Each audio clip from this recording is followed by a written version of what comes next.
Hello, it's Greg and Gaijin. We're back. We hope you're having a happy day wherever you're listening to this audio content from. As always, we'd like to thank you for your continued support of Greg, Grizzled and Gaijin's social media and writing efforts. Thank you, thank you, thank you. This is episode 015 of the Greg, Grizzled and Gaijin. Definitely not a podcast show. A light and fluffy look at social media, Japan, Japanese food, expat life, and life in general. As always, your retweets of this and all the wonderful, wonderful, wonderful content that we actively tweet and retweet on Craig Hoffman 11 on Twitter is appreciated. Thank you in advance for your help in getting the good word out about Greg, Grizzled, and Gaijin social media. Today's topic, we're talking about moving on, both literally in Japan and figuratively, as well as moving on in life. Let's get to it. So this week I watched a wonderful YouTube video by YouTuber Jaden. If you don't know him, you should. He's a very sincere and genuine expat living here in Japan. Recently, he took a new position in Osaka, moving from his current one in Akashi. In distance, it's not a huge move, but for him and his life and the direction that it's going, it was obviously very, very emotional for him. The video is great. I should post a link along with this when I upload. But to the point, when we think about moving on, there's a lot of fear. And I was thinking back to my days in America when there were opportunities to improve my life or at least take a chance at doing it that I didn't. And finally, in the end, I was forced to make a change.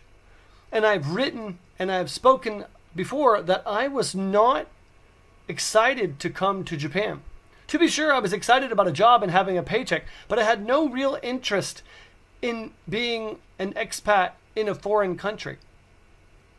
There were a lot of reasons for that, but chiefly among them, I enjoyed living in my small town, and I very, very, very much enjoyed living close to my family and friends. But sometimes in life, we have to make the hard choices and the big changes to leap ahead. If you had told me on that day my life would be as it is today, I would have been the first person in line to get on the plane to come into Kansai International Airport. But one doesn't know that at the time. Even in Japan, I had the opportunity to go back home at the end of the first year, 2, 3, 4, and finally 5. And I had decided to get married, and the choice was made to stay in Japan. And I remember thinking, oh, what a mistake I might be making. And of course, I just celebrated my 9th wedding anniversary with my lovely, lovely wife. And that was the right choice. For me. For her, I can't say. And I remember at some point buying a house, or rather a condo with my wife. And I remember thinking about the finality of such a purchase. And I remember getting sick in the morning for about 2 months as we went back and forth about how to put the money together and where to live and what to buy.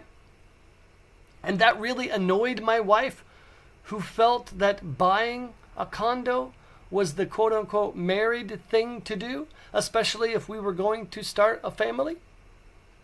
In the end, I agreed that that was the way to go, if nothing else, than to stop wasting 70,000 yen a month on my old apartment.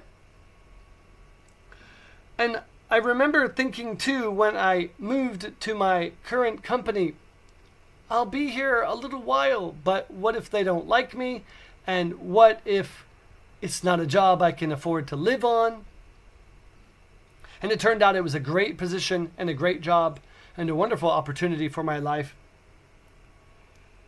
And the older and more Greg, Grizzled, and Gaijin I become, finally, I've learned to set aside fear of the unknown for the joy of the potential of leaping and springing forward in my life and in the life that I want to reach in the future. Be unafraid to take a chance. Contrary to popular belief, you can always go back.